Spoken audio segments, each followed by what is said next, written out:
I actually started in 1986 and I was sort of given a job by Shane. I was a bit of a bum from the Gold Coast at that point in time, and I started off working in the back of the store there. We only had the one store back then in George Street, and I was on the back door and also doing deliveries. Back then we were selling VHS video recorders and that sort of thing. Probably stayed in their role for probably a few months, yeah, and then moved into sort of more of a procurement sort of role.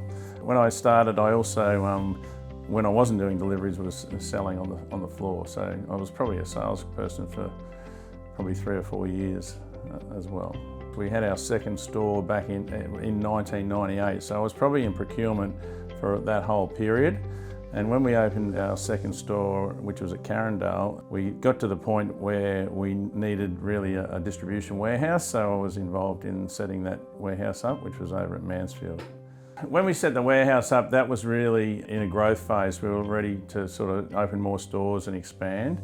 So at one stage on that journey, we sort of had 10 stores across Australia. We had 3 Sony centres in Melbourne, 2 in Queensland and 5 Videopro stores. So I moved into a role as Chief Operating Officer, probably in the mid-2000s, and that was overseeing all the systems and processes. So how that came about, one of our partners, Graham Evans, left the business, sold out, and then I put my hand up and said, listen, instead of having separate retail and business, why don't I sort of look after the whole operations in respect of process and systems and stuff like that. Ian had a really great systems and process brain. He was exceptional with inventory management, logistics and operations.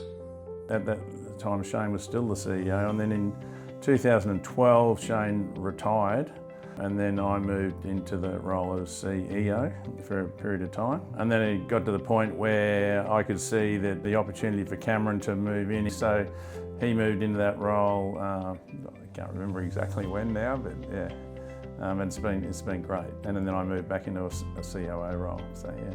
Regardless of title, Ian has pretty much performed or had some operational oversight of just about every function in the organisation. I had the opportunity 3 years after I joined to buy into the business, and I guess that was the start of being a business owner and just having that drive to grow the business and make the business better, and it's turned into a lifelong career really. It just doesn't seem like 40 years, but it's a long time. Ian is absolutely the operational heartbeat of Videopro. One thing that Ian brings to Videopro is his discipline and knowledge and commitment to getting outcomes. His work ethic is something I aspire to have, and I think everyone should aspire to have within and outside of Videopro. He does set the bar, and the bar is high, and I think it's why this business's momentum has continued so well over the years. And he's been able to stay at the forefront of leadership over the years because he sets the bar and wants us and needs us and takes us all on the journey to hit the bar. I just get a buzz out of making improvements and making things that work better for as far as systems and process go, so yeah. There's nothing small about a 40-year career with one company, and Videopro is all the better for it. Happy 40th anniversary, Ian.